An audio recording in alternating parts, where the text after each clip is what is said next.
Okay, chapter 21, final chapter of the book of Judges. The people are going to lament the destruction of Benjamin. Even though they kind of had to do it, Benjamin forced their hand. They're still not happy of what they had to do, and they're lamenting this loss of a tribe.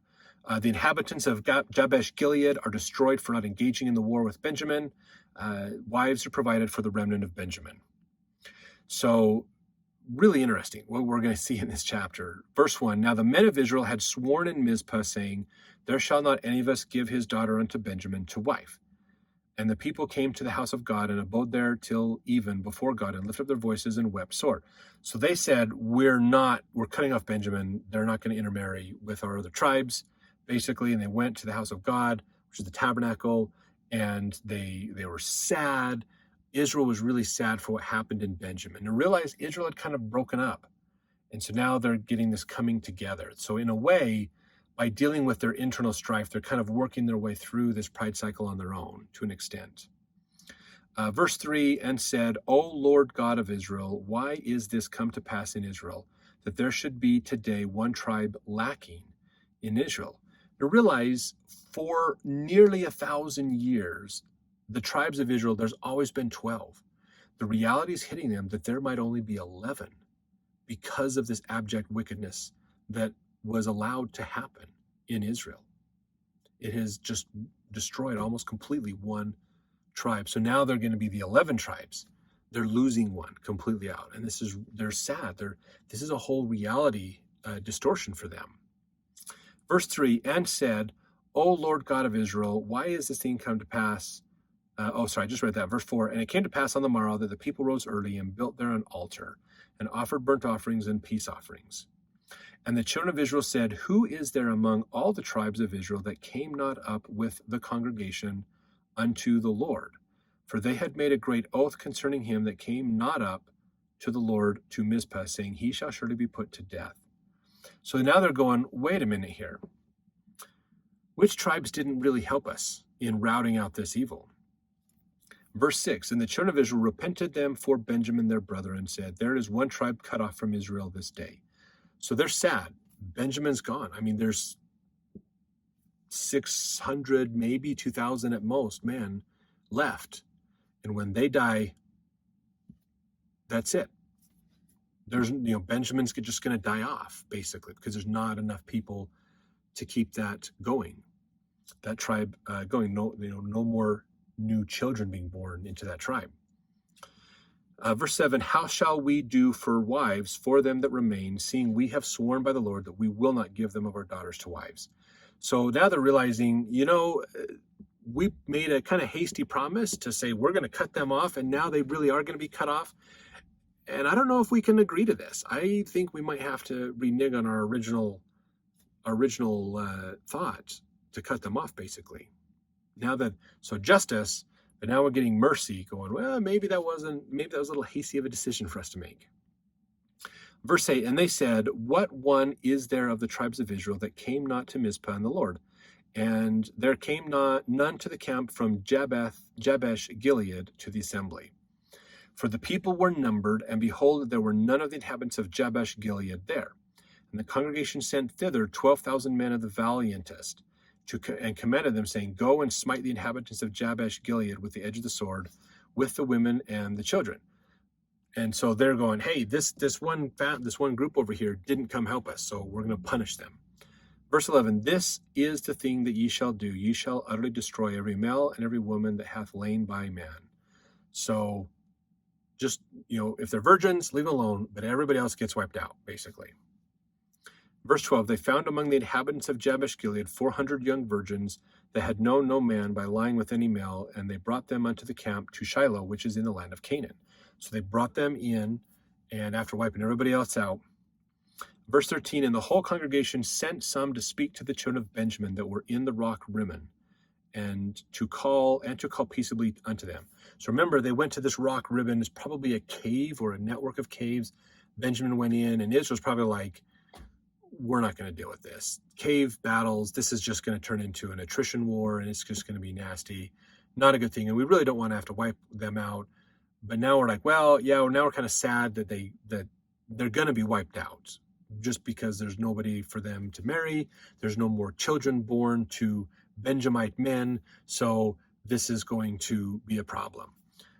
So now they're going up, they're going, hey guys, I know we slaughtered you guys and kind of took you out, but we're here in peace. We really don't want to lose the tribe of Benjamin. You're a part of us, and we want you to be a part of us. So they're up there making peace. Verse 14, and Benjamin came again at that time, and they gave them wives which they had saved alive of the women of Jabesh Gilead. Yet so they sufficed them not. And so basically we've got these 400 virgins. You can marry them. You can have more kids. That'll help further Benjamin forward.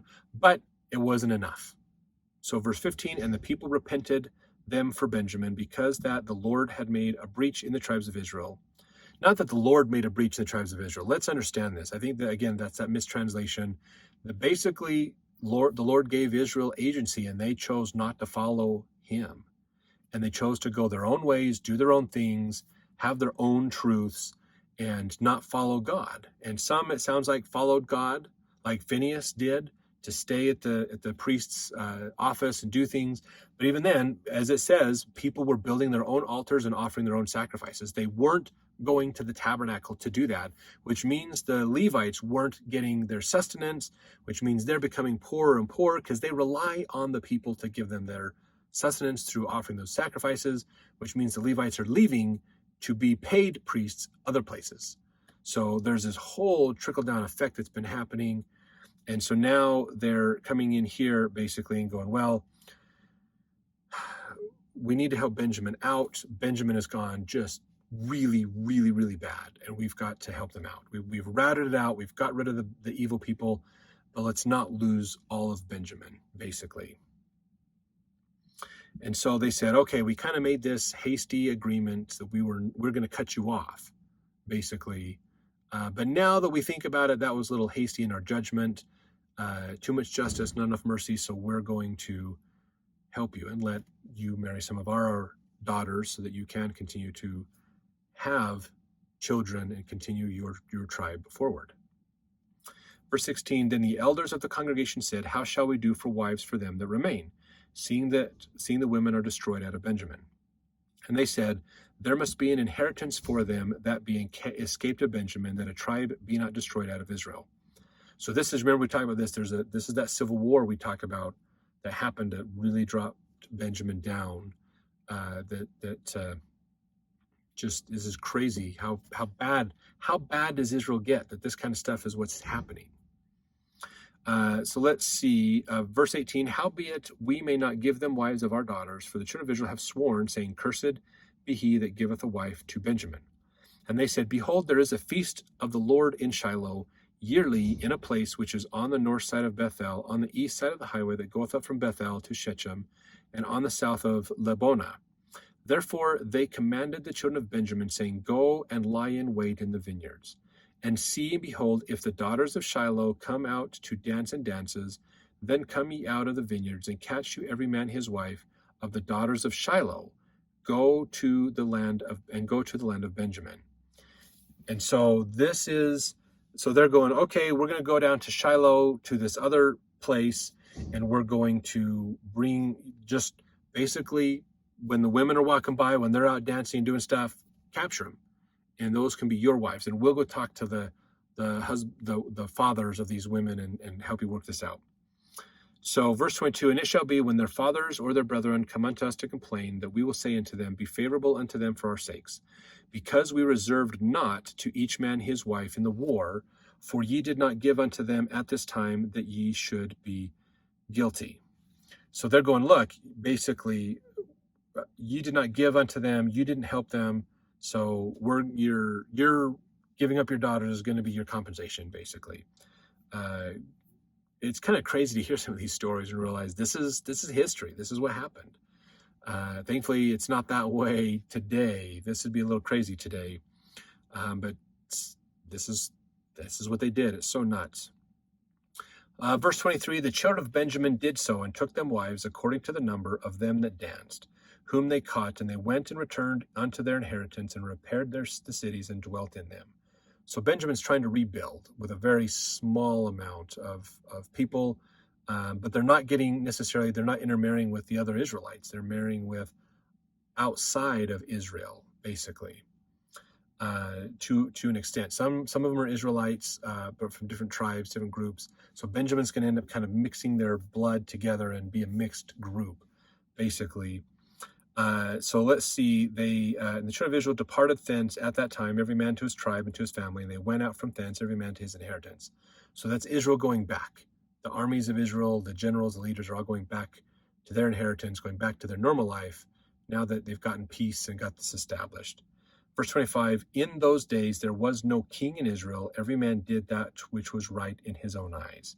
So that is the end of the book of Judges, and that's an interesting point that they end on, that again, each tribe was on their own, doing their own thing. Some were still worshiping, and the Levites were trying to take care of the temple or the tabernacle and those kinds of things. They weren't getting taken care of properly, so the Levites were leaving to go get jobs other places so they can take care of their families, because they didn't get an inheritance. They got land to live on, but they didn't get animals and things. So they were supposed to be relied on by Israel, but Israel has kind of done their own thing and gone away from worshiping God. They're building their own altars. They're doing sacrifices themselves, and so the priests are getting marginalized out, basically. And they're doing, like in the up and down, remember, they did idol worship. They got into idolatry up there, so they were not even worshiping God at all. So lots of problems, lots of issues that are still happening in Israel. Thankfully, as we move forward, we get into some stories that bring hope to Israel. There are no kings in Israel, and they keep reiterating that. There are no kings, even though Judah was given the right to rule, but Ephraim was given the birthright. So there's been some conflicts and challenges with that we've seen over time. But now we're getting into this, and what better way to help us have hope than hear some stories of some very valiant women and what they have done, what great examples they are for the rest of us. So we're getting into the book of Ruth next. So watch for those. There's going to be a fun time. So we'll see you there in the book of Ruth.